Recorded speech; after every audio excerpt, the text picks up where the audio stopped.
Assalamualaikum warahmatullahi wabarakatuh. Al-Fatihah. A'udzubillahi samil alim minasyaitan. Alhamdulillah rabbil alamin. Arrahman. Iyyaka na'budu wa iyyaka nasta'in. Shiratal mustaqim. An'amta 'alaihim ghairil maghdubi 'alaihim waladdallin.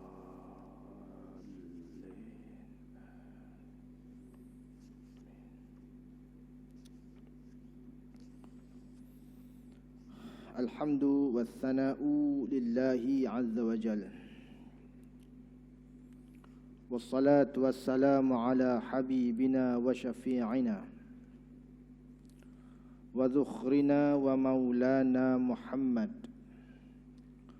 wa ala alihi wa ashabihi wastanna bisunnatihi ila yaumi liqa'i rabbih.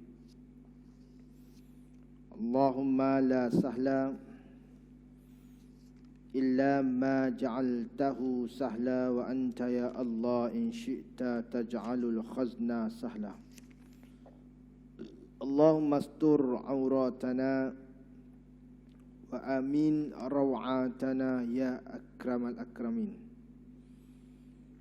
Allahumma salli salata jalalin wa sallim salama jamalin ala hadrati habibika sayyidina Muhammad waqshahu Allahumma binurika kama ghashiyathu sahabatut tajalliyat fanadhara ila wajhikal karim wa bihaqiqatil haqa'iq kallama mawlahul azim alladhi a'adhahu min kulli su'. Allahumma farrij karbana kama wa'adta amman yujibul muttarra idza da'a wa yakshifus su' wa ala alihi wa sahbihi wa baraka wa sallam. Amin. Wa qala al-musannifu rahimahullahu ta'ala wa nafa'ana bi'ulumihi fid daraini amin. Zikru bidayati talbisihi ala ibadi al-asnam. Menyebut tentang permulaan bagaimana iblis membuat tipu muslihat terhadap para penyembah berhala. Pada muka surat 70 kita berhenti yang lepas pada bagaimana iblis membuat tipu daya dan muslihat kepala golongan Suftaiyah dan golongan etis. Kemudian anda melihat pada muka surat 55 muslihat terhadap golongan Alamiyah, golongan Sanawiyah dan golongan ahli falasifah ini secara relevansinya dia macam tak berapa nak berkembang sangat dah sekarang ini, kerana dia aliran-aliran klasik. Sebab itu saya loncat kepada muka surat 70 kerana melihat kepada peri pentingnya untuk kita mengenal perlakuan-perlakuan manusia terdahulu sampailah wujudnya lagi penyembahan berhala di kalangan manusia hingga kini. Walaupun dia amalan-amalan konservatif yang lama, tetapi merupakan satu warisan turun-temurun yang menyebabkan manusia sehingga kini masih lagi memperlakukan dengan perwatakan yang jelek di sisi Allah, iaitu menyembah berhala, suatu penyembahan yang menyanggah akan saranan dan perintah Allah Azza wa Jalla sejak daripada kewujudan manusia, yakni Nabi Adam alaihissalam, sehingga kepada baginda Nabi sallallahu alaihi wasallam. Sebab itu tauhidillah, mentauhidkan Allah adalah sesuatu yang diarah dan dianjurkan oleh Allah. Pada permulaan kejadian manusia, ya benar, manusia itu mentauhidkan Allah lama kelamaan. Berlaku pemesongan yang kita tidak nafi sama sekali bahawa ianya adalah kerana tipu muslihat iblis la'natullah. Tauhid dan syirik dua benda yang jauh bedanya. Tauhid ini kalau kita menelusuri menurut bahasa, bermaksud ilmu bahawa sesuatu itu adalah satu, itu tauhid. Kalau sudut bahasanya. Kalau sudut syarak disebut tauhid itu bermaksud mengkhususkan Allah sebagai Tuhan yang disembah dengan melakukan peribadatan. Pagi lagi kita bincang hal ketuhanan ini, ya Allah, mudah-mudahan istiqamah kita dengan Islam itu. Islam penyerahan dan pengabdian dengan menurut semua hukum Allah. Lepas tu kalau menurut syarak, tauhid itu bermaksud mengkhususkan Allah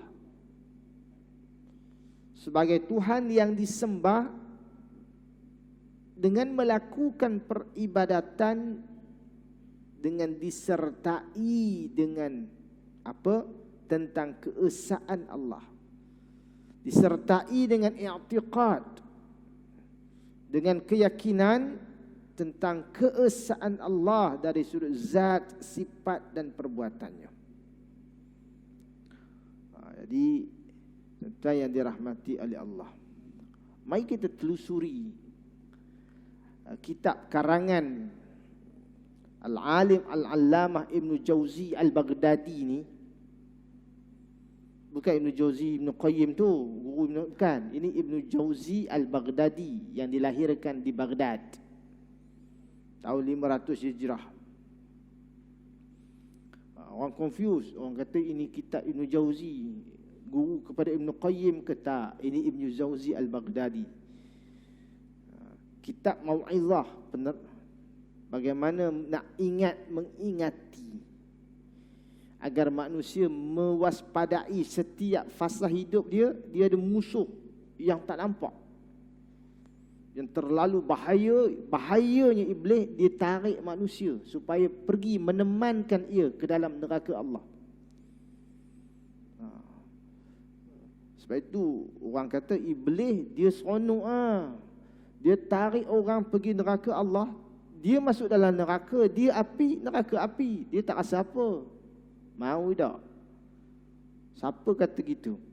Lepas tu ada seorang murid, dia tanya guru dia, dia kata iblis ni dia campak dalam neraka, dia tak rasa apalah sebab dia pun api. Dia pun api, iblis pun api. Tok guru dia dengar macam tu, dia tampar nak murid dia. Bunyi, aduh. Tok guru kata, pasal apa kamu sakit? Yang menampar kulit, yang ditampar pun kulit. Tok murid dia kata apa? Jangan situ tok guru, mesti try tengok. Tok kata tak, ni nak ajar bahawasanya api juga boleh menyakitkan api. Malah bakaran api neraka itu, tuan-tuan pun tahu kan, satu sahaja dicampak ke dunia ini. Itu yang kita kongsi. Itu pun dah tak tahan dah. Boleh membakar rumah, boleh membakar segala-galanya, hatta boleh bakar rokok lagi. Itu pun tak tahan. Sebab itu kita cuba telusuri dalam kitab ini macam mana dulu permulaan iblis itu mengganggu manusia sehingga manusia boleh sembah berhala. Okey, baik. Dalam teks ini Ibn Jauzi banyak rekod pernyataan Ibn Hisham. Sebagai orang Ibn Hisham dia tolak. Jangan tolak habis, tengok dulu. Ya, baik-baik. Setiap cubaan yang disampaikan iblis terhadap manusia sebabnya kecenderungan kepada kehendak, rasa, nafsu, tanpa dia gunakan akal sewajarnya. Lepas tu akal ini kalau menurut bahasa dipanggil asitru, penutup. Sebab akal menutup kehendak manusia buat benda tak baik. Lepas tu orang dulu-dulu kata kalau buat benda tak elok, dia kata kamu ni memang tak berakal. Betul lah. Sebab akal ini dia halang manusia daripada buat benda yang ditegah oleh Allah. Itu namanya akal. Sebab tu orang yang tak berakal dalam syarak dia ada portion dia. Dia tergugur daripada melakukan ibadat kerana dia ghair akil, tidak berakal. Adapun orang berakal adalah orang yang waras yang dipertanggungjawabkan kepada dia untuk beribadat kepada Allah. Itu beda.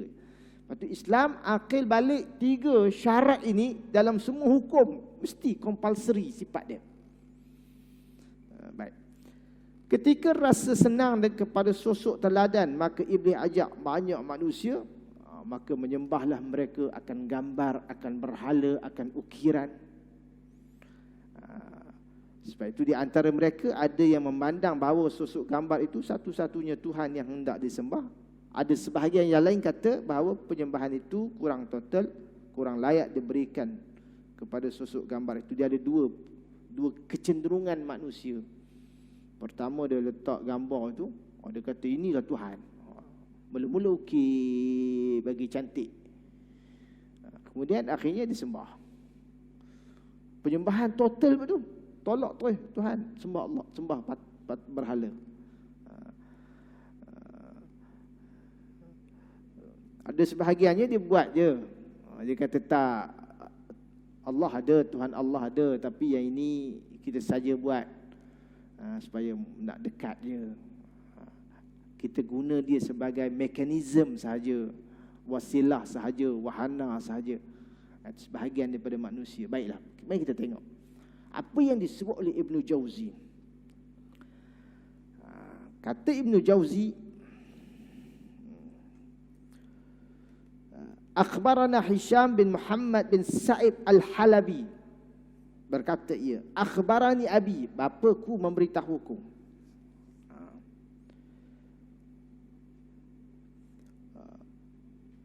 Berhala yang pertama kali disembah ialah berhala Adam alaihissalam. Allah. Itu rupanya. Berhala yang pertama kali disembah ialah berhala Adam alaihissalam. Ketika Adam meninggal dunia, maka Bani Sis bin Adam meletakkan jasad Adam itu di sebuah gua di gunung. Di gunung mana? Allazi akhbata alaihi Adam. Gunung yang Nabi Adam itu diturunkan Allah daripada syurga ke dunia ini. Kemudian dikatakan tempat itu di India, wallahu alam lah kat mana. Dikatakan Nabi Adam itu diturunkan di India. Ini qaul macam-macam tapi ialah kita dalam teks barangkali untuk pengetahuan ilmiah kita terima ini kan. Tapi di mana di India tu wallahu alam lah, Bombay ke mana ke. Tapi dikatakan tempat itu, gunung itu disebut Buddha. Kalau di sini disebut Buddha, kalau dalam teks Arab ni dikata Buddha. Tempatnya di satu tempat namanya Buddha, iaitu sebuah gunung yang sangat subur. Sebab dikatakan oleh dalam pernyataan Ibn Hisham ini, daripada pernyataan dia bahawa anak Banu Syith ibn Adam inilah yang meletakkan jasad Nabi Adam itu di gunung itu. Dan dikatakan Nabi Adam itulah, jasadnya itulah yang mula-mula disembah. Wallahu a'lam. Riwayat kedua, dia kata bahawasanya daripada Abi Saleh, daripada Ibnu Abbas radhiyallahu anhuma, Bani Syes bin Adam biasa menziarahi jasad Adam di dalam gua. Lalu mereka memujanya dan memohon pertolongan kepadanya. Lalu ada seorang daripada Bani Qabil yang berkata, "Ya Bani Qabil, sesungguhnya Bani Syes biasa berkumpul di di sekeliling jasad Adam dan memuja-mujanya, sementara kamu tidak mengetahui apa-apa."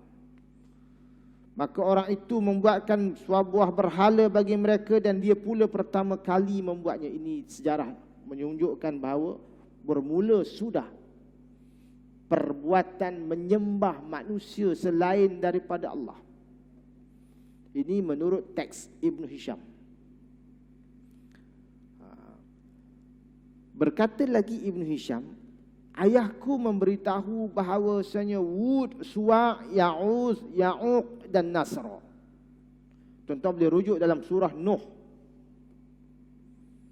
ayat 23 menyebut, wa qalu la tadharunna alihatakum wa la tadharunna waddan wa la suwa'a wa la yaghusa wa ya'uqa wa nasra. Bagaimana 5 orang soleh ini, asalnya Wud, Suwa', Ya'uq, Yaghus dan Nasra ini bukan kaleng-kaleng orang. Mereka ini adalah hamba Allah yang soleh. Dikatakan oleh Ibnu Jarir dalam kitab Jami'ul Bayan bahawasanya 5 orang soleh ini mereka hidup daripada zaman Nabi Adam hingga zaman Nabi Nuh. Antara itu, antara zaman Nabi Adam dan zaman Nabi Nuh, mereka ini hidup. Dan mereka adalah orang-orang soleh yang punya ramai pengikut, yang mengajak manusia kepada mengesahkan Allah Subhanahu wa taala. Isu dia ialah bila mereka meninggal. Dulu bukan ada boleh tangkap gambar kat Chansalok, ada, bukan ada. Dia bolehlah buat frame gambar kan. Tak ada, macam mana nak ingat ni? Benda lama-lama tak boleh nak gambar dah, nak describe dah tak boleh. Gambar tok kita dulu pun tak lepas dah tangkap gambar. Tu tahun 30-an, 20-an pun tak boleh. Ana daripada kecil ketika baca sejarah dulu, teringin tengok macam mana rupa Maharaja Lela. Nama je pun Maharaja kan. Masa tu kita budak-budak macam mana rupa. Udah berumur macam ni barulah nampak rupanya menung, rupa ini rupanya. Itu pun yang ada gambar. Kalau tak ada gambar, macam mana? Jadi tuan-tuan, pengikut-pengikut setia dia bermasalah. Sebab itu mereka berbincang macam mana kita nak mengingatkan nanti 5 orang tokoh hebat ini, orang-orang soleh. Apa kata kita buat patung? Kalau kita buat patung, nanti kita boleh ingat dia dan boleh kita beribadat macam dia.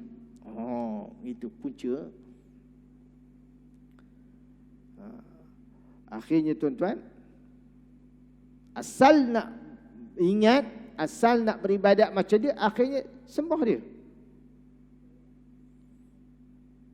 Itu punca bagaimana 5 orang tokoh ini yang disebut dalam surah Nuh itu, akhirnya mereka itu disembah. Dalam teks ini menyebut bahawa oleh kerana mereka ni meninggal, maka keluarganya sangat berduka. Ada seseorang daripada Bani Qabil, anak keturunan Bani Qabil itu Qabil itu berkata, ya kaum, wahai kaumku, sudikah kamu jika aku membuatkan 5 berhala seperti rupa mereka? Hanya saja aku tidak dapat menciptakan roh dalam berhala-berhala itu. Itu tuan-tuan, saja kita teringat dalam tinta kalam pengarang ini, itulah punca asal manusia sesat larat. Sebab mana mungkin iblis boleh biar manusia konsisten menyembah Allah, sedangkan dia sendiri sudah berjanji kepada Allah untuk menyesatkan anak keturunan Bani Adam. Dan sesat-sesat mereka itu adalah sesat yang jauh, bukan kata sesat yang mengeluarkan manusia daripada Islam. Ya Allah, akhirnya setelah mereka setuju, orang itu pun membuat berhala, 5 berhala seperti rupa. Siapa dia? Wud, Suwa', Ya'uq, Yaghus dan Nasra. Buat sebiji apa? Dia orang-orang seni daripada kalangan mereka. Okay. Kita pun kalau hebat tara mana pun janganlah buat macam tu, buat apa nama, dekat replika makhluk-makhluk. Gambar ikan lah, gambar singa lah, gambar apa kat rumah ya. Pintu masuk 2 gambar singa, gambar replika ikan. Ada orang tanya ketika Syekh Ma'nur ni kat radio Luana pun menung juga nak jawab. Simple je soalan dia, tapi kadang menung. Apa hukum buat bahulu ikan? Bahulu yang gambar ikan, gambar anak pun kadang menung juga. Macam mana dia jawab? Tapi nyari dia cakap. Dia kata hukum makan je lah. Apa nak kata lagi? Betul ke? Bantik je lah. Kalau orang buat benda kita kata tak boleh makan, makan je lah. Lepas tu kadang-kadang buat arca. Sebab tu betul lah ketidakselesaan kita juga sebenarnya. Tapi nak buat macam mana, benda dah ada ya. Tentang tugu-tugu tu. Sebab tu dah diputuskan oleh mesyuarat fatwa kebangsaan. Upacara ya. Tak apa. Dia jangan sesuatu itu dia bersifat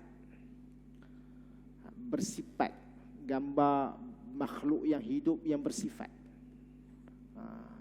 Tambah-tambah orang, makhluk ayam, burung. Kadang-kadang rumah kita burung kan, ada gambar burung, arca burung lah apalah.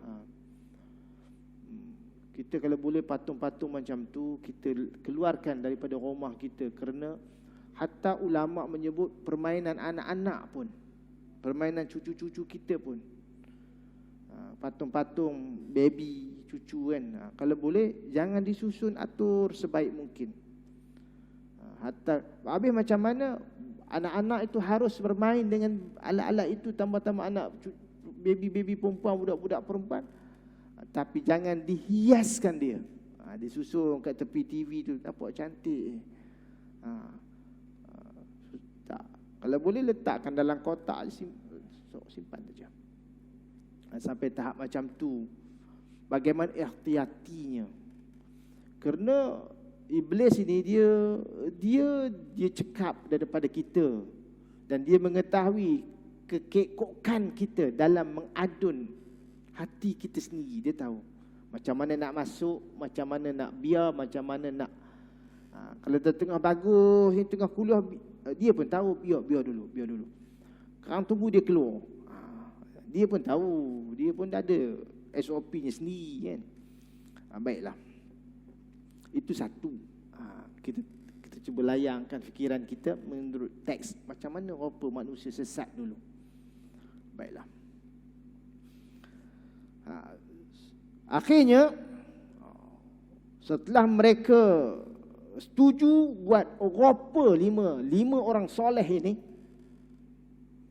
Mulanya salah seorang di antara mereka mendatangi saudaranya, bapa saudaranya, anak bapa saudaranya, lalu mereka memuja berhala itu akhirnya. Daripada replika, terpuja. Dan terus berusaha mempengaruhi orang sekitarannya. Begitulah yang berlaku hingga melalui satu abad. Dan yang syoknya ialah mereka cuba gambarkan mempengaruhi manusia bahawa manfaat. Tak manfaat tu yang orang tu terikut tu. Jika kita dalam keadaan sekarang kemarau, minta aja. Minta betul-betul, nescaya dia boleh turunkan hujan. Maka diminta kebetulan hujan turun. Oh, tengok betul lah. Akhirnya rosak akidah. Macam manusia kita lah, bila mendatangi kahin, mendatangi orang-orang yang sesat larat, semayang pun tidak, apa pun tidak, berubat, bagus punya, jadi pula. Kita kata memang bagus rupanya, tak sangka.